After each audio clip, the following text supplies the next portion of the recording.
I fell in love with Mark at first sight when I was in school and kept pestering him for many years. I took advantage of my power to bully others, threw away the love letters given to him, and knocked over the lunchbox that Jane gave him. Later, the school auditorium collapsed and I lost both legs while trying to save him. In order to repay his parents' kindness, he had no choice but to marry me. I have been entangled with the fact that I have become irritable and angry due to my disability for my entire life. Jane said he should have been shining in his own circle. Instead of being trapped by myself, suffering from depression and frustration due to guilt all my life. I fell into the bathtub on an ordinary day and drowned myself. I opened my eyes again and was reborn back to school. My first meeting with Jane ended in hysterics. She didn't say anything, but just told me in a light tone to let Mark go. Maybe it was the two words "let go" that irritated me. Let me take off my disguise completely and become my real and unreasonable self. Emotions come quickly but go slowly. When I calmed down and went back, Mark had already prepared dinner. I smelled the fragrance as soon as I got out of the elevator. It was my favorite pork ribs with preserved plums. "Where have you been? Are you hungry?" He came over and pushed my wheelchair, then squatted down and gently tidied the messy hair around my ears. I grabbed his hand, somewhat displeased. "What's the matter?" He smiled gently. "Is my wife tired? When did it happen?" I looked serious. Mark frowned, stunned. "I asked you, when did you meet Jane?" "The day before yesterday, when I was buying groceries, I happened to." I hit his hands madly until my hands were aching. "I knew it. I knew it. The old love rekindled. We want to live together forever. You dislike me and don't want to live with me anymore, right?" Mark bent down patiently, but the fatigue in his eyes could not be concealed. "Nancy, don't think too much. There is nothing between her and me." I couldn't hear a word they said. My mind was in a mess as if it was exploding. There were a lot of strange and noisy voices talking in my ears, but I couldn't hear clearly what they were saying. I just feel very irritated. So I slapped him and said, "Get out. Get out of here." Mark's eyes turned red and he let me go crazy. When I got tired of beating him, he put my hand close to his face. "Nancy, I won't abandon you. I don't need your pity. Go away." A heavy slap filled with anger. I hit him so hard that his head tilted to the side, and his cheeks soon became red and swollen. But I pushed him down with force and turned the wheelchair back to the room. No matter how Mark apologized and begged, I refused to open the door. I am very angry, but I don't know why. Helplessness and panic filled my mind. I screamed and cried like crazy in the bedroom, as if I was going to cry myself to death. When I was clear-headed, the bedroom was a mess. It's getting dark, only some pale moonlight came in through the window. I realized I was going crazy, really crazy. The door opened and Mark was sitting at the door. He hugged his legs helplessly and leaned against the wall. The movement of opening the door startled him. He quickly stood up and looked me up and down. He hugged me only after making sure I was okay. "Nancy, I know you're upset. No matter what, you must believe that I love you." The lights in the corridor were a bit dazzling, and it made my eyes sore. I hugged Mark back and put a hand in his hair. In the light, I saw a little bit of frost on his ears. Swelling in the chest. I realized that I hadn't looked at Mark's face seriously for a long time. So I held his face and looked at him carefully. His eyes were red and swollen, but his look was gentle and affectionate. It's just a sad smile. Jane is right. He should have pursued everything he loved. Have a bright future. Instead of being trapped in this small place because of me. Sorry. I heard my voice tremble. I couldn't hold back my tears and cried until I was out of breath. Mark put his lips close to mine, blocking all my apologies. He kissed away my tears and whispered in my ears over and over again.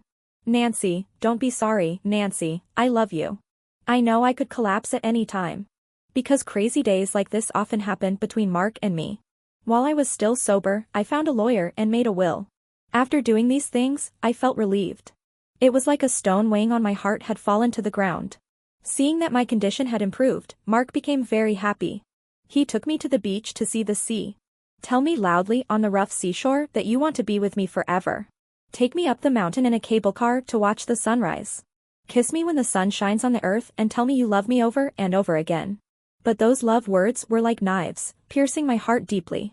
So on a very ordinary day, I said I wanted to eat pork ribs with preserved plum sauce. He wanted to take me out, but I stubbornly stayed in bed and said I didn't want to move.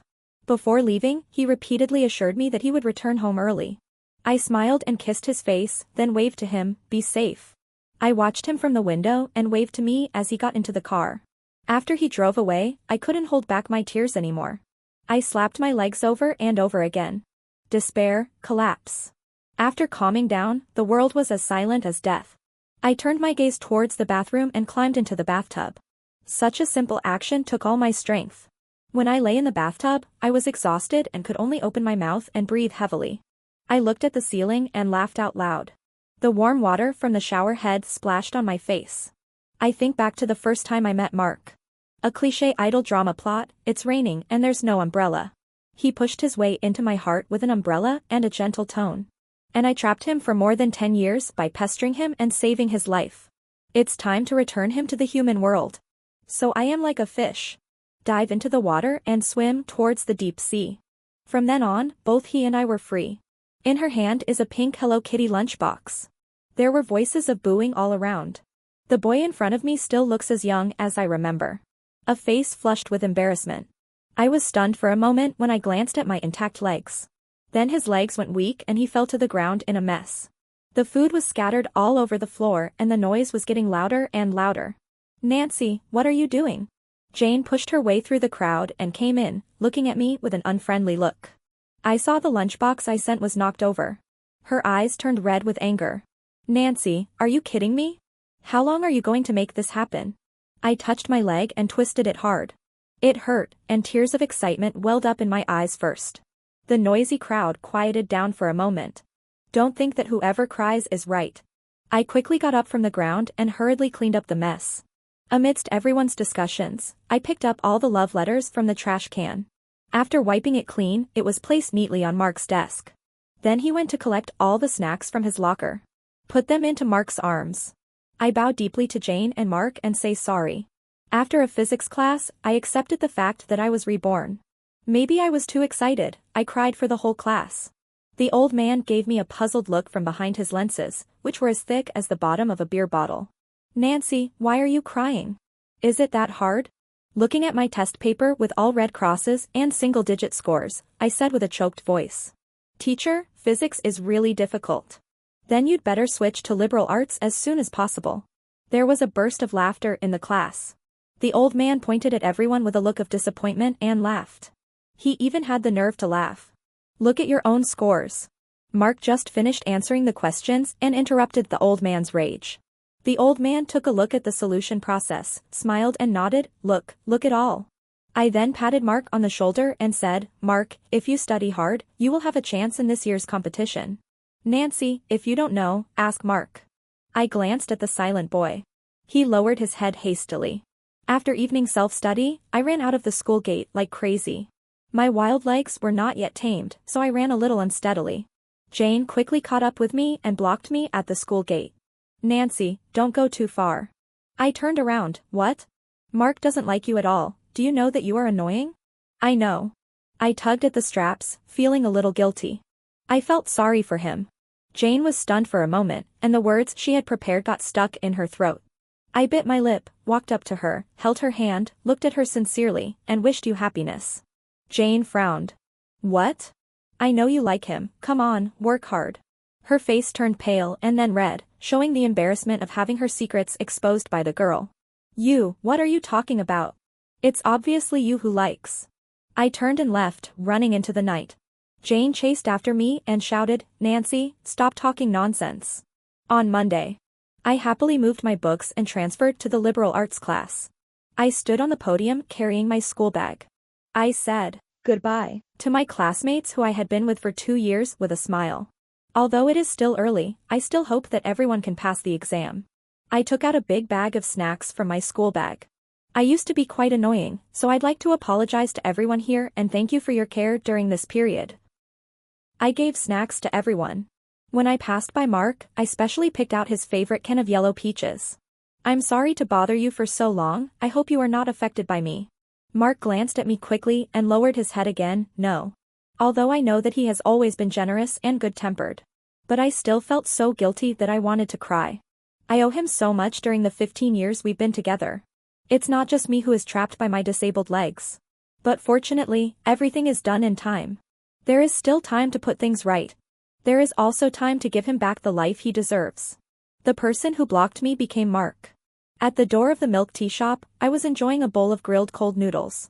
He stood there silently and took the milk tea handed to me by the waiter. "What's up?" Mark hung the milk tea on my finger. He clumsily pulled out a thick notebook from his bag. "These are the common math test questions that I have compiled." There was a cautious, tentative look in the eyes of the person in front of him. One hand holds a notebook. One hand grasped the backpack strap awkwardly. The dim yellow light shone on his head. "What are you doing for me?" I finally finished my cold noodles. Before he opened his mouth, I pretended to be calm, took a step forward, raised my head and bared my teeth. "You don't like me, do you?" The boy's face quickly turned red, like a boiled shrimp. He blinked wildly and looked away, unwilling to look at me. After a moment he became a little angry and his eyebrows were tightly furrowed. Instead, he slammed the notebook against me and lowered his voice. "I just want to thank you for the snacks. And Nancy, first and foremost, we should focus on studying. The years we lived together. I rarely see Mark being pushed into such a corner. It's like my endless mischief and madness. Smoothing out the rough edges of his youth bit by bit. Maybe he was crazy too. But I can still talk about illness and madness. And he could only keep silent during those desperate years to protect my ridiculous self-esteem." My heart ached, but I was smiling on my face. "Why did you take it seriously?" His expression froze, and he looked at me, puzzled for a moment. "Nancy, you can be pretty cruel sometimes. This time it's my turn to remain silent." He personally broke the wings of an eagle that was supposed to soar into the sky, trapping it in this small space. I am indeed very cruel. When I looked up again, Mark had already walked into the moonlight with his school bag on his back. The street lights lengthened his shadow as he walked further and further away. I suddenly felt like crying. With my repeated hints, the principal discovered the hidden danger in the auditorium. The school closed the auditorium and prepared to renovate it during the holidays. Now that I have solved my biggest worry, I can finally breathe a sigh of relief. During this period, Mark represented the school in the provincial physics competition. Just like in his previous life, he finished in the top 3 and qualified for the national competition. I saw him when I went to the office to deliver my homework. The old man patted his shoulder excitedly, feeling that young people are so promising. "Try to participate in the national competition and maybe you will be admitted." The old man took off his glasses and wiped away the tears of excitement. Mark was still the same as always, with no significant emotion on his face. As steady as an old man. Seeing me passing by, the old man called me and said, "Nancy, you need to learn a lot from Mark." I smiled and said, "Okay, teacher." Mark looked up at me. I smiled back and said, "If you become rich and powerful, don't forget me." He was a little embarrassed, but finally nodded. The school held an art festival at the end of the semester. Everyone knows that there will be a tough battle called senior year next semester. So everyone is looking forward to this art festival. In my previous life, I devoted all my attention to Mark. I don't care about this kind of festival at all. This time I actively worked with my classmates to create a drama. From the script to the rehearsal, to the costumes and music, everything was taken very seriously. When you are 17 or 18 years old, you are at the peak of your talent. Our original script caused quite a stir. When I stood on the stage to take my bow, I was so excited that I almost cried. Now I understand that I have missed so much in this story called youth. After I got off the stage, I bumped into Mark backstage. The white shirt he was wearing made him look younger than usual. He and his classmates signed up for a singing and playing program. He was a little surprised to see me crying so hard. I was so excited. I smiled and wiped the tears from my eyes. "What are you singing?" Mark touched the guitar in his hand, on a bridge. As far as he could remember from his previous life, Mark had not signed up for the performance. Maybe he was too annoyed by me at that time. He also couldn't spare the energy to participate in these activities. "You did a great job." He chuckled, "Very good. The host has finished his announcement." I waved at him and said, "Now it's your turn to perform, come on." The drums started beating and Mark stepped onto the stage with his guitar on his back. I stood behind the curtain and peeked. There are many young smiling faces in the audience and the melodious sound of the horsehead fiddle is playing on the speakers. The light shines on the person on the stage, and he should shine brightly. "But Mark, why is your singing full of regret?" Finally, I attribute this to the adolescent tendency to force sorrow into new words. My thoughts suddenly came back. I don't know the nights I was with you. Will he catch a glimpse of his youth in his dreams? But when I woke up from the dream, all that was left was a long, silent night. Next to him is his disabled wife who suffers from mental illness. It's all so hopeless. I looked at him and burst into tears. Mark looked at me holding his guitar. I turned my head away, not daring to look into his clear eyes. In my previous life, I had an accident at an arts festival. After today, history will be rewritten. I won't lose my legs, and Mark won't be held back by me. We will all move towards a bright future. But it seems like there are always people in this world who are not happy. When I passed the entrance of the alley, there were several people standing inside.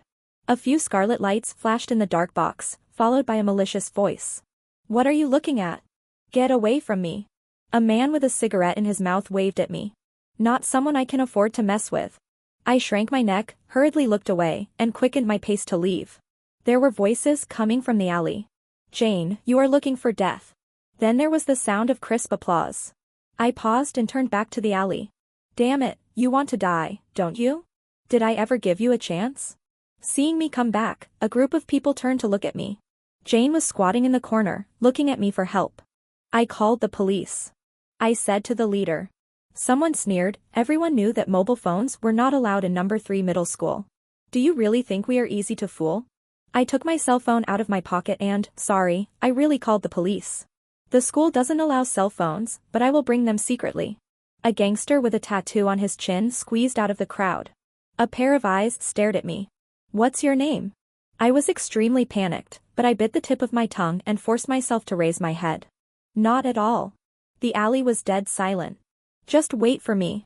The man blew a puff of secondhand smoke into my face. The smell made me cough violently. A group of people left in a scattered manner riding on Will-o'-the-Wisp. I went forward and pulled Jane up. Her face was swollen and her eyes were red.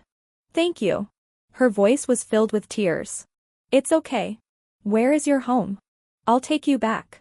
She turned to look at me with a complicated look in her eyes. The person who just spoke was my stepbrother. I don't want to know too much, nor do I want to get involved in other people's family affairs. Just then Mark came over from a distance. I raised my hand. "Mark." I pulled Jane over and walked over to Mark. "Xiaobai is timid, you should send her home." Mark's brows furrowed together and his lips moved slightly. "Show some gentleman spirit." I patted his arm and ran away. In their previous life, because of me, they missed each other, this talented man and beautiful woman. This time I will try my best to make amends. Senior year of high school begins. Mark performed exceptionally well and won first prize in the national competition. The school specially put up banners and published publicity boards to praise the student lavishly. Monday's flag-raising speech. The principal was trembling as he read the manuscript on the stage, and he was so excited that he almost fainted on the spot. When Mark came on stage to speak, the applause lasted for more than 10 minutes. I clapped my hands until they burned. But he put away the speech he had prepared early in the morning and started talking. "We are young students in the prime of our youth." There was another round of thunderous applause. This time he really got into trouble. But fate always seems to play tricks on us. A month ago, Mark was still on the stage enjoying flowers and applause. When I saw him again a month later, he looked extremely depressed. When I met him during morning exercises, he was absent-minded, like an eggplant hit by frost. I thought of a possibility, so I stopped Jane. "What happened to Mark?" Jane looked embarrassed and hesitated. This seems to further confirm my guess. There is still a long way to go, so don't let the two of you affect the unified examination. Jane rolled her eyes at me. "Nancy, what's going on in your head?" "So what's going on with Mark lately?" Jane gritted her teeth. "Mark's mother was sick." She sighed. "Cancer." It seemed like I never really understood Mark. All I know is that he comes from a single-parent family and his mother has high expectations of him. In his previous life, his mother only showed up at our wedding. I don't know anymore. I don't know with what kind of mood I followed him. He applied to skip evening self-study. Just because I had to rush to the restaurant to serve dishes. After the restaurant closed, he had to wash dishes for others. Until the moon is at its zenith. He dragged his tired body back with drooping shoulders. The burden of life was pressing on his shoulders, making it hard for him to breathe. "Mark is quite proud," Jane said. She sighed again. "He seemed to not want to go to college anymore." "What to do if you don't go to school?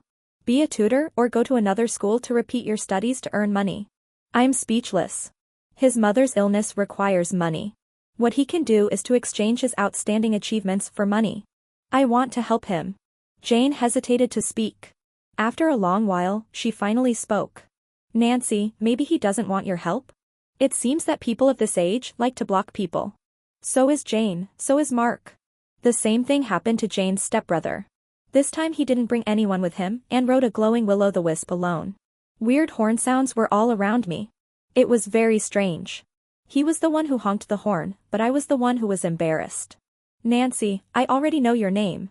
He was biting a cigarette, and his nonchalant expression made him look like he deserved a beating. What a coincidence, my last name is also Rank. What a pity, such a nice name is wasted. If you stay with me, I will take you to and from school. Classic social quotes that are so vulgar that they make people want to bang their heads against the wall. I just kept my head down and walked forward. Being humiliated, he quickly became angry. He pulled my bag. Nancy, can you hear me when I talk to you? I had to stop. I had made it clear that I didn't want to continue. Rank doesn't understand, why? Dislike.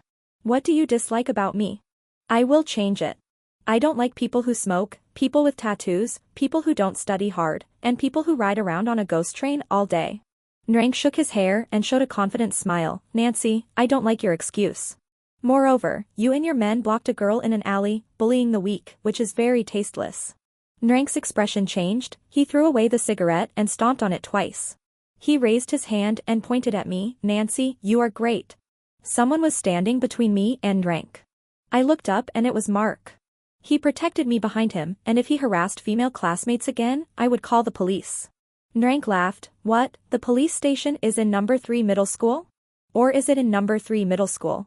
I pulled Mark away and told him not to waste his time talking to me. Rank honked the horn at the back. Nancy, I'm going to chase you. How shameful. I didn't let go of his hand until we walked quite far away. You finally showed up, old man. I looked up at him and said, don't worry about your mother. I will find a way for you. Mark's face suddenly turned pale. Just focus on your studies and research your favorite subject, physics. Other than that, you don't have to worry about anything. I patted my chest and said the rest was up to me. Mark's head had dropped. After a long time he raised his head, his eyes were red and tears were welling up. Nancy, this is my own business. I patted him on the shoulder and said, don't be polite to me. I owe you this. I don't need it. Mark squeezed out these words from his mouth. I didn't know before that he was so stubborn. And I don't like physics. He left after saying this. Under the streetlight, his back was straight. At this time, children are sensitive and have strong self-esteem. Jane was right, he was a proud man. But I don't look down on him at all. I just want to make up for it in my own way. I sniffed and started to feel like crying again. I tried to convince my parents to sponsor Mark. It is said that he is both virtuous and academically excellent, and will achieve great things in the future. He is a helpful person.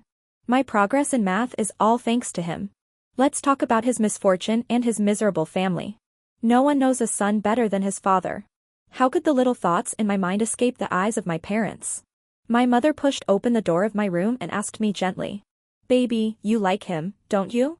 I nodded calmly and said, Mom, please help him. Mom touched my head and didn't say anything else. Mark's parents provided financial support in the name of the company. Covered the cost of his mother's follow-up treatment. As well as his future tuition and living expenses. I thought Mark would at least be able to relax a little. But he became even more taciturn. Even when I saw him during exercise, he just quickly turned his head away. It's my self-esteem that's at work. That's what I think. The college entrance examination is imminent and I don't have time to think about it. Even if I had to do it again, I would still be afraid of the college entrance examination. I didn't enjoy any of the benefits of rebirth. In my last life I was nearly insane. Not to mention the questions, I almost forgot all the knowledge. After the oath-taking ceremony, there is an exam almost every 3 days. 1 model, 2 models, 3 models, municipal examinations, provincial examinations, and school joint examinations. The test papers were handed out and then collected again. Before I could finish explaining the wrong questions, a new test paper arrived. It causes dark circles under the eyes and acne all over the face. Even though I was extremely tired every day, my weight was still rising sharply. Like a taut string, I'm almost at my limit. When the bell rang for the end, everyone stood up. The English test paper and answer sheet were taken away. A large number of students came out of the teaching building. There is a noisy sound in my ears. Some were happy, some were upset, and some even cried out loud. I just breathed a sigh of relief. It looked like just a normal day. But I secretly lived twice. The class group was noisy and discussing the next arrangements. I looked at Mark's profile picture. I want to ask him how he did in the exam. After I finished typing the message, I remembered that he had been admitted. The graduation ceremony was held in the stadium. The principal specially rented the venue and even built a temporary stage. It took me a long time to find Mark. He and Jane sat far back. Watched the performance on the stage quietly. Some people took the opportunity to express their feelings during the performance. The crowd was filled with cheers and screams, which was the unique atmosphere of youth. Jane's cheeks turned slightly red and she looked at the person next to her. My foot froze in place as I took a step forward. Everything should stop here. Give him back the life that belongs to him completely. Look at him glowing and flying higher and higher. That was the life he should have lived. So I turned around and walked behind the stage. There was a large empty space there and very few people. I finally have time to think about my future. Nancy, a cold and familiar voice called me. My body stiffened and my face felt inexplicably hot. The June wind feels warm on my body. Mark stood far away. Thank you. He was facing the light and said, I will pay you back the money. No, that's not necessary. I stepped forward in a panic. Mark took a half step back. Nancy, I don't want to owe you anything, I want to do it honestly. Fireworks exploded in the sky, reflecting his face. He is crying, I like you. The evening breeze was still warm, carrying the sound waves from the stage into my eardrums. His confession was like a witch's spell. I stood opposite him, speechless, as if I had been struck. My hands and feet started to feel numb, like a sign of poisoning. Finally, I asked him, who was still crying, why? Was it because I reached out to him? So his butterfly of youth flapped its wings, and finally a storm arose in his heart. But Mark, this is not love, it can't even be called throbbing. He choked back his tears and raised his lips to tell me the answer to it all. But the sound waves of youth came to an abrupt halt, and the stage speakers emitted a sharp whistle. I saw the neon lights flickering, the stage collapsing, and the steel frame rushing towards Mark and me. The scenes in my memory quickly overlapped again, and I rushed towards him in panic, who was still immersed in sadness. Pull him away, then push him away.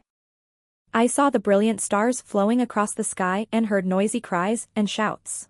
The excruciating pain took over my body, as if it was tearing me apart completely. After the long operation, I fell into a nightmare for a long time because of the anesthesia. The memories in the dream were confused, with broken vases and plates everywhere and a mess on the ground. What was left in the end were Mark's eyes, which were misty, slightly red, but lifeless. After waking up from the dream, I looked at my legs wrapped up due to injuries and felt despair and fear again. If I were to do it again, would I still be unable to change the established facts? No, this can't happen. We can't make the same mistake again. Before Mark tried to visit, I asked my parents to transfer me to another hospital. Maybe my legs can be saved and I can still stand up. Fortunately, my leg was not amputated and it will not grow ugly scars. I still have a chance. Overnight, I completely withdrew from Mark. Like a supporting actor who had finished his performance, he left the stage early and didn't even participate in the curtain call. I blocked and deleted all contact information about him, trying to use this cleanest and most thorough method to quickly exit his life. I am afraid that history will repeat itself. I didn't even dare to ask him where his love came from. Maybe we should sit down and have a good talk. He was leaning on the park promenade and I was sitting beside him in a wheelchair. We all looked tenderly at the artificial lake which was rippling due to the breeze. He slowly told me the story of his mental journey and I smiled, deeply moved. And then what? Fall in love? Get married? Then, over the long years, pain ensued. I don't want this ending anymore. I'm afraid that I won't be able to let go and then fall into it again. So I can only escape and stay away. Just before I blocked him, my still nimble fingers jumped on the keyboard and weaved a 5-word lie for him. I don't like you. I saved my legs, but that was all. It's still on my body, but it doesn't have the ability to support me even to stand. The doctor said there is hope of standing up, but the hope is a little slim. My mother leaned in my father's arms and wiped her tears, but I was the one smiling happily. My mother planned to arrange for me to go abroad, change the place, and treat my leg at the same time. On the day of handling the formalities, I quietly packed the things I wanted to take away. I confiscated the things and waited for the people who came to visit me. Jane, and her stepbrother Nrank. In order to avoid Mark, I have been living at my grandmother's house since I was discharged from the hospital. I don't know how these two people found this place. Grandma enthusiastically let the two people in and invited them to sit in the yard. When I appeared at the door of the living room pushing a wheelchair, Nrank stood up suddenly. He quickly ran behind me and helped me push the wheelchair. The wheelchair stopped in front of Jane, who was holding the melon cut by her grandmother. Her eyes were red, and they fell on my legs. "Nancy, your legs." I smiled and lifted the thin blanket, revealing my pale calves, which had become thin due to long disuse. They were still there. I squeezed the loose muscles, glad I was still able to stand. "Really?" Nrank spoke first, and then I noticed him. He cut his hair into a buzz cut and even removed his tattoos, and he looks a lot fresher. There was less fierceness in his eyes, but he still looked a little nonchalant. Jane hesitated to speak, looked at me, and then looked at Nrank. "What are you looking at me for?" Nrank choked. I waved at him and said, "I want to talk to Xiaobai alone. Please go away first. Is there anything I can't listen to?" He was a little unhappy. "If it weren't for me, she would have found you?" "Nrank, do you want to get involved in girls' topics too?"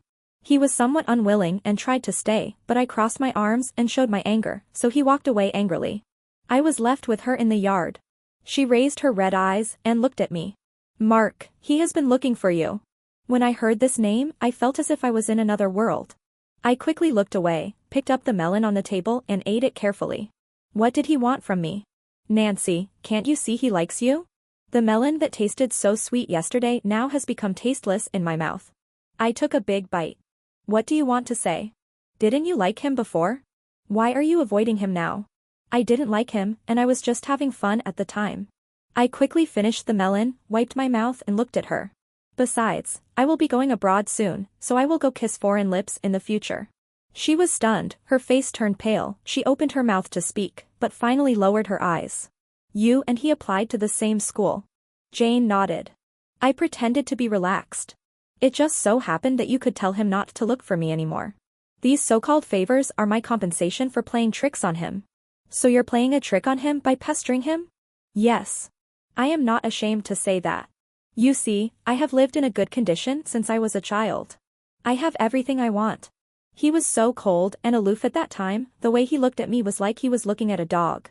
Isn't there a song that goes, "What you can't get will always make you restless"? I smacked my lips and shook my head. "Jane, he and I are not from the same world."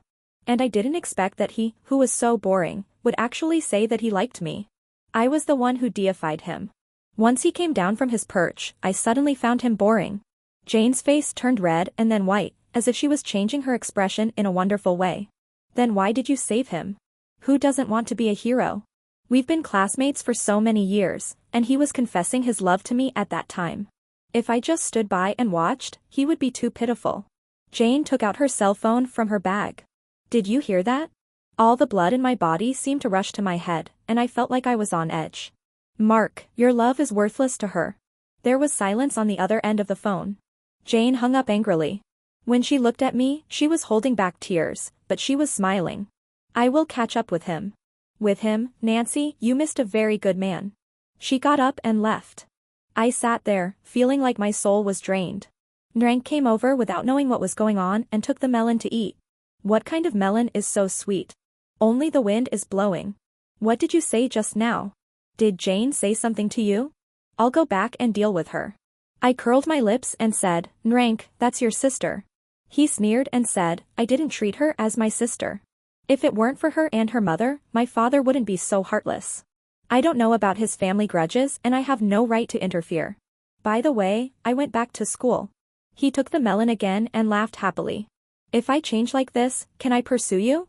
"Can't, why?" "I changed all the places you didn't like. There are not so many whys when it comes to love." He ate all the melons angrily, gritting his teeth and saying, "I don't believe it. I'm going to chase you. Life on the other side of the ocean is barely bearable." I ran between the hospital and school for my weak legs and my studies. By the time I graduated, I was able to barely stand up from my wheelchair. First it was 3 seconds, then 10 seconds, half a minute. I excitedly video called my parents and miraculously stood up from the wheelchair. Mom opened her mouth, but Dad covered her mouth with his hand to prevent her from screaming. I stood there for 1 minute and 32 seconds, breathing heavily. Broke the highest record after being able to stand up. Even though this made me sweat profusely, I was still happy. Get legs like the Little Mermaid and come up from the depths of the ocean. I fell back into my wheelchair and laughed heartily until at the end of my laughter I burst into tears. My mother smiled and said a lot of compliments to me, and at the end she burst into tears. Dad shed tears silently and immediately called to change the video conference, asking him and Mom to come to see me that night. I can stand up. You will be able to walk, run, and jump in the future. When I was able to walk upright on my own, I saw news about Mark again.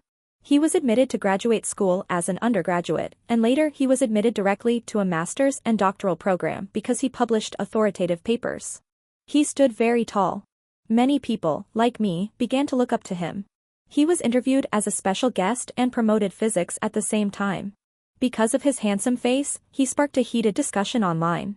So handsome, so abstinent, playing with me is like playing with a dog. I wish I could pass the physics exam at the end of the semester. It's a pity that I majored in physics. I wonder if we will have no common language after we get married. After a lot of discussion, his past was dug up, and along with it, some of my physics news was also dug up. Someone broke the news that I had pursued him fiercely in the past, and the story was exaggerated. Wow, he's so handsome and good at studying. If I were his classmate, I would pursue him too. I love the abstinent academic master and the silly beauty. Real-life version of Xiangqin and Jishu. Netizens discussed it extensively and even dug up the ending of Mark and I.